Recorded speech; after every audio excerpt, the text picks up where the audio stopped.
सवाल मेरा ये है, पहले वो जो कथा कहने गए थे, वहां पर जब उनको पता चला ये अहीर हैं, तो जिस तरीके से अपमान के मुद्दा यहीं से उठा है। मैं एक बात क्लियर ज्ञान की बात है, ज्ञान की बात है। मैं जिस ब्रज आराम से आप ही से एक सवाल मैं कर रही हूँ। एक सेकंड। उस शख्स के 2 आधार कार्ड निकले हैं, ये आप मानते हैं? क्या फर्जी बताना अपनी जाति, क्योंकि अब जैसे वो पूछ रहे हैं ना, क्या नेताजी का, मुलायम जी का श्राद्ध किसने कराया, और ज्यादातर लोग यहाँ पर भी जो मौजूद हैं, अगर घर में पूजा करानी हो तो वो पंडित को बुलाते हैं। लेकिन इस बात में कोई इनकार नहीं है कि हर धर्म का व्यक्ति, अब साध्वी ऋतंबरा क्या थे, बहुत सारे ऐसे लोग हैं जो अन्य धर्म से, मतलब अन्य जाति से हैं, लेकिन वो बड़े बड़े ज्ञानी बने इस देश में, है ना। लेकिन गलत पहचान बताना, अब 2 आई कार्ड, इसको आप कैसे एक्सप्लेन करेंगे?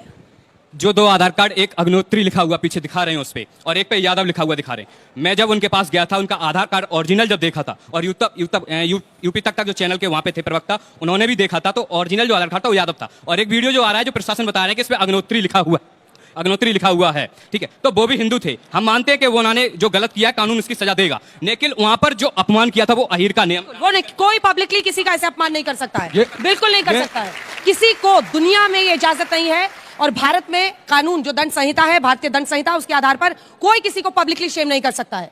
ये गलत है, और 4 लोगों को इसकी वजह से जेल में डाला गया है। लेकिन सच सामने पुलिस लाएगी। हम लोग अपना अपना जो थाना खोल के बैठे हैं जाति के आधार पर, वो भी उतना ही अनहेल्दी है। मुझे लगता है कि अब फाइनल रिबटल राउंड होगा, आप दोनों अपनी अपनी जगह पर चले जाइए। फाइनल रिबटल राउंड है, अपनी अपनी टीम से एक व्यक्ति को यहाँ भेजिए जो 60 सेकंड बोलेगा, जिसके बाद यहाँ पर वोटिंग शुरू होगी। मैं 30 सेकंड चाहता था, अगर आप तय कर लीजिए, अगर आप ही को यहाँ रखना है, आप तीनों में से जो भी आना चाहता है आप ही ले लीजिए, आप इधर से रह लीजिए। चलिए 30 सेकंड का रिबटल टाइम, जितनी भी बात चाहिए, क्योंकि ब्राह्मण के सर्वोच्च होने से इस भारत वर्ष में यादव कुल के भगवान कृष्ण पूज्य हैं।